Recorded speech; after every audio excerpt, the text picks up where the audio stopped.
Hello दोस्तों, तो कैसे हो आप सब लोग। आप लोग क्या अनसुनी कहानियों के शौकीन हो?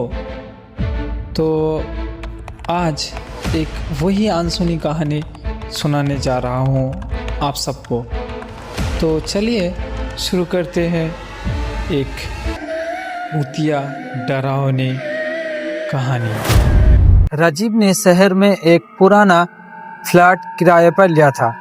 जगह सस्ती थी, लेकिन मकान मालिक ने उसे चेतावनी दी थी, तीसरा कमरा मत खोलना। राजीव ने सोचा यह सिर्फ अंधविश्वास है।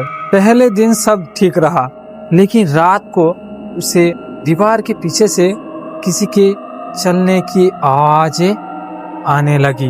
दूसरी रात उसने साफ सुना धीमी फुसफुसाहट, दरवाजा खोलो, हमें बाहर आने दो। डर के मारे उसने खुद को समझाया कि ये उसकी कल्पना है, लेकिन तीसरी रात आवाजें इतनी साफ थी कि लगा कोई उसके कान में बोल रहा हो। जिज्ञासा में उसने तीसरा कमरा खोला।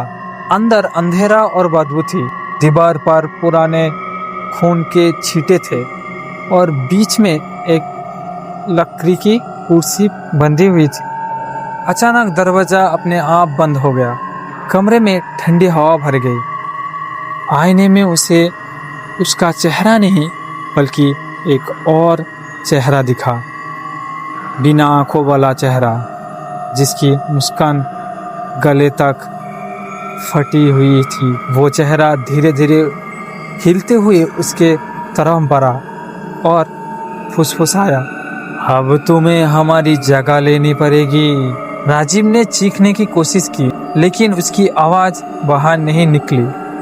अगले दिन पड़ोसियों ने देखा कमरा बाहर से बंद था और खिड़की में कोई अनजान चेहरा खड़ा मुस्कुरा रहा था। राजीव के गायब होने के बाद महीनों तक वो फ्लैट खाली था। लोग वहाँ किराए देने से डरते थे, लेकिन आखिरकार एक नया किराएदार आया, सुमित। मकान मालिक ने वही चेतावनी दी, तीसरा कमरा मत खोलना। सुमित हंस पड़ा। भूत प्रेत जैसी कोई चीज नहीं होती। पहली रात सब ठीक रहा।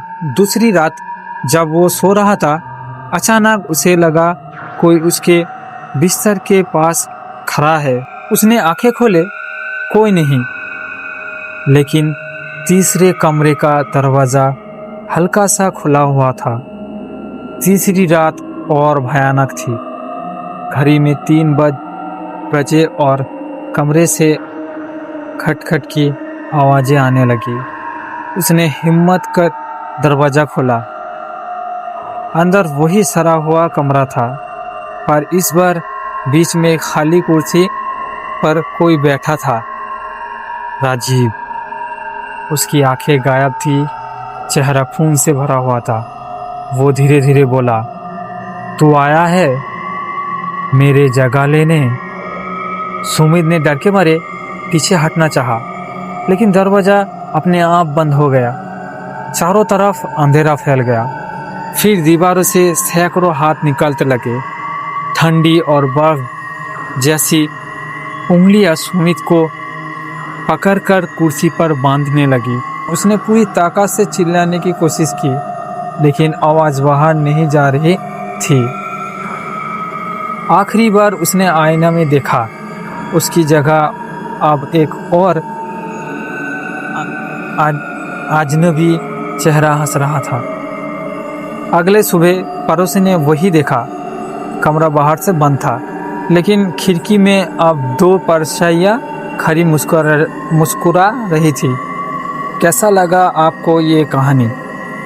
अगर आप लोग चाहते हो कि इसका नेक्स्ट पार्ट में बनाऊं, तो कमेंट करें।